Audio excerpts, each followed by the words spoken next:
Hello everyone, welcome to आनी online study point. दोस्तों, आज की इस वीडियो में हम नीड और डेयर के कुछ महत्वपूर्ण नियम के विषय में जानेंगे। आप वीडियो को बिना स्किप किए अंत तक जरूर देखें ताकि आपको हर एक रूल की जानकारी मिल पाए। तो आइए स्टार्ट करते हैं। नीड का जो अर्थ है वो है आवश्यकता होना, चाहिए, ज़रूरत पड़ना या ज़रूरत है, प्रेजेंट टेंस के लिए। अगर नीड में ईडी लगा दिया जाए, NEED नीड, तब होगा इसका आवश्यकता हुई, चाहिए था या चाहिए थी, ज़रूरत पड़ी या ज़रूरत थी। नीड नोट का अर्थ हो जाएगा आवश्यकता न होना, न चाहिए, ज़रूरत न होना या ज़रूरत न पड़ना। नीडेड नोट का अर्थ क्या, आवश्यकता नहीं थी, चाहिए नहीं था, ज़रूरत नहीं थी, ज़रूरत नहीं पड़ी थी। ठीक है। ऐसे ही जो डेयर है, डेयर DARE, डेयर, हिम्मत करना, साहस करना। डेयर नोट, हिम्मत न करना, साहस न करना। अगर इसमें डी लगा दिया जाए तो डेयर्ड हो जाएगा। डेयर्ड, हिम्मत की, साहस किया। ठीक है, ये इसके अर्थ हो जाएंगे। अब आपको ये भी बता दें कि यहाँ पे जो हमारी मॉडल वर्ब्स है, ये एक तो मार्जिनल और या फिर ये कहिए कि सेमी मॉडल वर्ब्स है। सेमी मॉडल वर्ब जो है दो प्रकार की होगी या दो होगी, ये समझ लीजिए, दो प्रकार दो होगी। कौन कौन सी? एक तो होगी यहाँ पे नीड और एक है यहाँ पे डेयर। नीड और डेयर जो है ये सेमी मॉडल वर्ब्स हैं। क्यों है? क्योंकि ये दोनों जो है टेंस के रूप में भी कार्य करते हैं, यानी टेंस में प्रयोग होकर जो है ये मेन वर्ब का काम भी करती हैं और ये मॉडल वर्ब का काम भी करती है। ये बारीकी से आप सीखेंगे, वीडियो को अंत तक जरूर देखिए। तो सबसे पहले बात कर लेते हैं हम नीड और डेयर ये टेंस के लिए कैसे काम करती है, कैसे ये मेन वर्ब के रूप में काम करती है।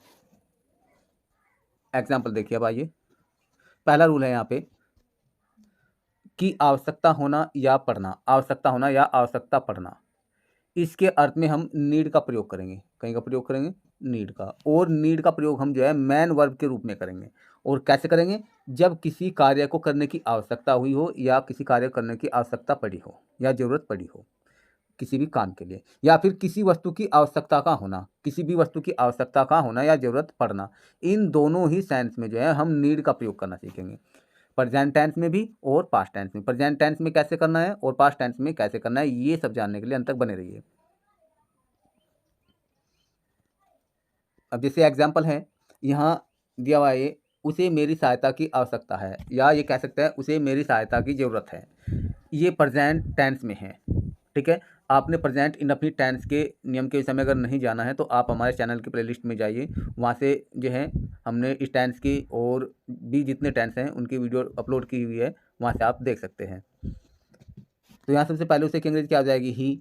फिर यहाँ पे नीड्स, नीड में एस लग जाएगा, नीड्स हो गया, उसने यानी उसे आवश्यकता है। माई हेल्प, मेरी सहायता की। अब इसमें कोई काम नहीं हो रहा, यहाँ माई हेल्प जो है क्या है? माई हेल्प यहाँ एक वस्तु कह लीजिए। ठीक है, वस्तु। उसे एक किताब की आवश्यकता है, कैसे कहेंगे? ही नीड्स अ बुक, तब ऐसे कहेंगे, कोई काम थोड़ी हो रहा है। नेक्स्ट है उसे मेरी सहायता की आवश्यकता नहीं है, प्रेजेंट टेंस में है, तो क्या कहेंगे? ही डज नॉट नीड, उसे आवश्यकता नहीं है। यहाँ नीड जो है मैन वर्ब का काम कर रही है, ये आपको ध्यान रखना है।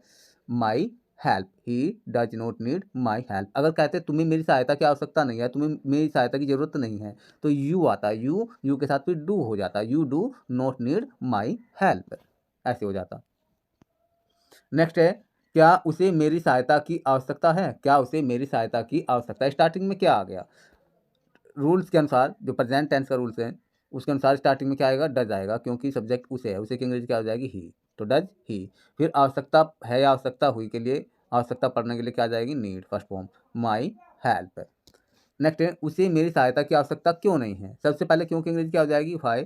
फिर डज आ जाएगा, फिर ही, नोट, फिर आवश्यकता होने के लिए नीड, माई हेल्प, और बाद में क्वेश्चन मार्क।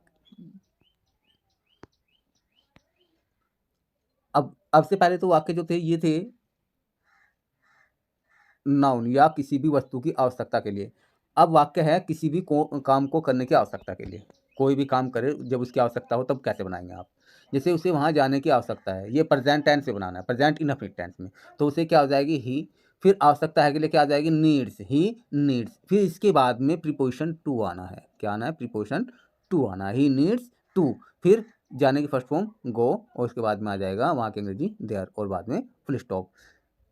नीड्स के बाद क्या आ जाएगा? टू आ जाएगा। कई में जब ये टेंस के रूप में प्रयोग होती है, अर्थात मैन वर्ब के रूप में ये काम करती है। उसे वहाँ जाने की ज़रूरत नहीं है, सबसे पहले उसे की अंग्रेजी क्या आ जाएगी? ही। फिर इसके साथ आ जाएगा डज, फिर नॉट, फिर नीड टू, फिर जो दूसरा वर्क है, उद्देश्यात्मक क्रिया है, वहाँ क्या आ जाएगा? गो, फिर देयर। टू के बाद में हमेशा मैन वर्ब की फर्स्ट फॉर्म आती है, ये आपको ध्यान रखना है। नेक्स्ट है उसे वहाँ जाने की आवश्यकता है, क्या उसे वहाँ जाने की आवश्यकता है, ये कह सकते हैं, या क्या उसे वहाँ जाने की ज़रूरत है। तो स्टार्टिंग में क्या आ जाएगा? डज, फिर उसे की अंग्रेजी क्या आ जाएगी? ही, फिर नीड, फिर टू, फिर जाने की फर्स्ट फॉर्म गो, दियर और बाद में क्वेश्चन मार्क। नेक्स्ट है उसे वहाँ जाने की क्यों आवश्यकता है, या उसे वहाँ जाने की क्यों ज़रूरत है। तो सबसे पहले क्यों की अंग्रेजी क्या हो जाएगी? डज, सॉरी वाई, फिर इसके बाद में क्या आ जाएगा? डज, फिर इसके बाद में वह की अंग्रेजी या उसे की अंग्रेजी ही, फिर आवश्यकता है की अंग्रेजी नीड, टू गो, दियर और बाद में क्वेश्चन मार्क। ये प्रेजेंट टेंस से संबंधित है।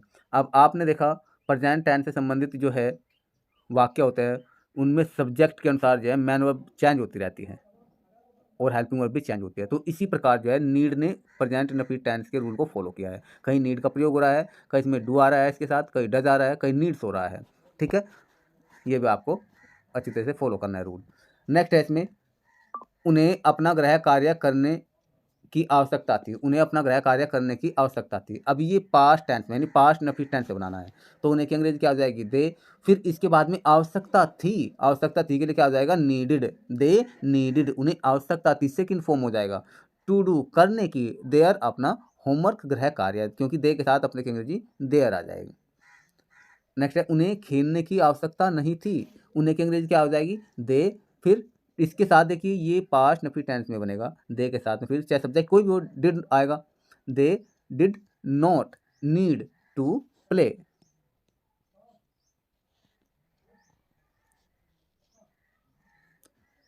यह they did not need to play, उन्हें खेलने की आवश्यकता नहीं थी या उन्हें खेलने की जरूरत नहीं थी। नेक्स्ट का क्या तुम्हें बोलने की जरूरत थी, या क्या तुम्हें बोलने की आवश्यकता थी। तो स्टार्टिंग में क्या के लिए क्या आ जाएगा? डिड, फिर तुम्हें की अंग्रेजी आ जाएगा यू, फिर नीड, फिर टू स्पीक। ऐसी कंडीशन में जब वाक्य नेगेटिव हो और इंटरोगेटिव हो तो मैन वर्ब की फर्स्ट फॉर्म करेंगे पास्ट इंडेफिनिट टेंस में। ठीक है, प्रेजेंट इंडेफिनिट टेंस में भी मैन वर्ब की फर्स्ट फॉर्म हो जाती है, ये भी आपको ध्यान रखना है। आपके भाई को यहाँ बैठने की क्यों जरूरत थी, या आपके भाई को यहाँ बैठने की क्यों आवश्यकता थी। इसे कैसे बनाएंगे? सबसे पहले क्यों की अंग्रेजी क्या आ जाएगी? भाई, फिर डिड योर ब्रदर, फिर नीड आवश्यकता होना, टू सिट बैठना, हियर यहाँ। तो इस प्रकार जो है ये काम करते हैं। अब बात कर लेते हैं जब प्रेजेंट टेंस या पास्ट टेंस में किसी वस्तु की आवश्यकता हुई हो। जैसे मुझे एक किताब की ज़रूरत है, ये इससे पहले भी आ चुका है।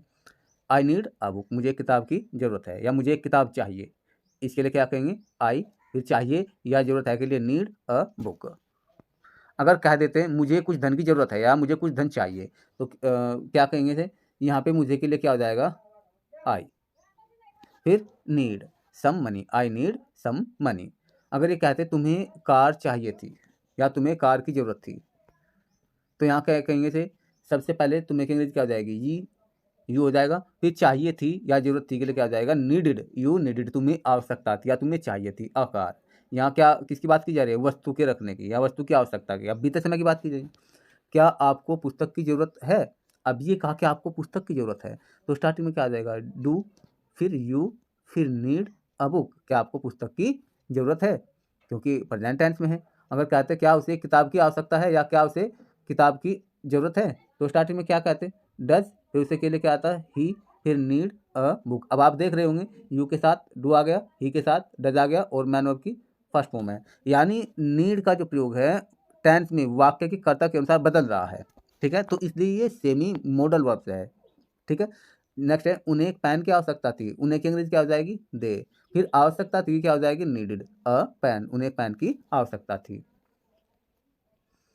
नेक्स्ट है उन्हें एक पेन की जरूरत नहीं थी, उन्हें पेन की आवश्यकता नहीं थी। They did not need a pen, ये हो जाएगा। नेक्स्ट है क्या उन्हें पेन की जरूरत थी, तो स्टार्टिंग में क्या आ जाएगा? डिड, फिर उन्हें की अंग्रेजी क्या आ जाएगी? दे, फिर नीड अ पेन, ये हो जाएगा। अब बात कर लेते हैं हम, आइए डेयर, डेयर्स, डेयर टू और डेयर्ड के विषय में। इनका जो अर्थ है टेंस के अनुसार, जब ये टेंस में प्रयोग होंगे, ठीक है, और वाक्य के कर्ता के अनुसार प्रयोग, तो इनका अर्थ बदलता है। जैसे डेयर साहस करना, हिम्मत करना, डेयर साहस करता है, हिम्मत करता है या हिम्मत करती है। डेयर टू ये अलग यूज़ है इसका। डेयर्ड साहस किया या हिम्मत किया, हिम्मत की। जैसे यहाँ कहा वह लड़का वहाँ जाने की हिम्मत करता है, इसमें जो है किसी भी कार्य को करने की हिम्मत है, ठीक है। तो ये करता है, प्रेजेंट टेंस की बात है, तो वह लड़के क्या जाएगा, डेट बॉय। अब डेट बॉय यहाँ सिंगुलर है और डेयर जो है, जो यहाँ पे वर्ब है, ये मैन वर्ब की तरह काम करेगा। इसमें डेयर्स हो जाएगा, डेयर्स, फिर जाने टू गो, डेयर के बाद में टू लग जाएगा, टू गो, फिर there, that boy dares to go there. अगर कहते वह लड़का वहाँ जाने की हिम्मत नहीं करता है, अगर ये कहा होता तब कैसे करते, आपको पता है डैट बॉय सिंगुलर है, तो डैट बॉय की सबसे पहले ये आ जाएगी अंग्रेजी, फिर इसके साथ में प्रेजेंट टेंस के अनुसार डज नॉट आएगा, फिर डेयर में जैस नहीं लगेगा, फर्स्ट फॉर्म आ जाएगी डेयर, फिर टू गो दियर, ये अंग्रेजी हो जाएगी। नेक्स्ट, अगर ये कहा होता क्या तुम वहाँ जाने की हिम्मत करते हो, या क्या तुम वहाँ जाने का साहस करते हो, तो स्टार्टिंग में देखिए सब्जेक्ट यू है, टेंस कौन सा, प्रेजेंट टेंस, प्रेजेंट टेंस का अपनी टेंस की बात करते हैं, तो स्टार्टिंग में क्या लेके आया, रूल के अनुसार डू आएगा, फिर तुम की अंग्रेजी यू आएगी, फिर डेयर साहस करना, टू गो जाना, फिर देयर की अंग्रेजी यानी वहाँ की अंग्रेजी देयर, और बाद में क्वेश्चन मार्क। नेक्स्ट है वे अपने पिता का विरोध करने की हिम्मत कैसे करते हैं, तो सबसे पहले कैसे की अंग्रेजी क्या हो जाएगी, हाउ, फिर डू रूल के अनुसार, फिर वे की अंग्रेजी दे, फिर डेयर हिम्मत करना, साहस करना, टू अपोज विरोध करना, देयर फादर अपने पिता का। अब नेक्स्ट बात कर लेते हैं, आपने चोरी करने का साहस किया, ये पास्ट टेंस की बात कर रहे हैं, बीते समय की बात कर रहे हैं। तो यहाँ देखिए चोरी करने का साहस किया, तो यहाँ जो है सब्जेक्ट तो यू है, आपने, आपने यू हो गया सब्जेक्ट, फिर जो है साहस किया क्या आ जाएगी, डेयर्ड, यू डेयर्ड, आपने साहस किया, फिर चोरी करना, टू स्टील चुराना, चोरी करना, तो क्या आ जाएगा, ये पास्ट इंडेफिनिट टेंस में हो जाएगा। अब यहाँ देखो सब्जेक्ट के अनुसार यानी टेंस के अनुसार यहाँ डेयर का प्रयोग चेंज हो गया, डेयर्ड हो गया, थर्ड फॉर्म में हो, वो सेकंड फॉर्म में हो गया, कौन सी फॉर्म में हो गया, सेकंड फॉर्म में। पास्ट इंडेफिनिट टेंस में मैन वर्ब की सेकंड फॉर्म का प्रयोग होता है पॉजिटिव में, या पॉजिटिव सेंटेंस कहते हैं जिसे। नेक्स्ट है उसने झूठ बोलने की हिम्मत नहीं की, या उसे झूठ, ये भी कह सकते हैं उसने झूठ बोलने का साहस नहीं किया, तो सबसे पहले उसे की या उसने की अंग्रेजी ही के साथ डिड नॉट आएगा पास्ट इंडेफिनिट टेंस में, फिर डेयर, फिर टू टेल अ लाई, ये अंग्रेजी हो जाएगी। अब नेक्स्ट बात कर लेते हैं यहाँ पे, तुम्हारी हिम्मत कैसे हुई मुझे मूर्ख कहने की, या ये भी कह सकते हैं मुझे मूर्ख कहने की आपकी हिम्मत कैसे हुई, तो इसे कैसे बनाएंगे, सबसे पहले तुम्हारी हिम्मत कैसे हुई या तुम्हारी हिम्मत कैसे हुई इस वाक्य में, ये स्टार्टिंग में बनाओ, हाउ कैसे, did you dare, how did you dare to call me, to call me मुझे कहने की, अ फूल मूर्ख, ये अंग्रेजी हो जाएगी।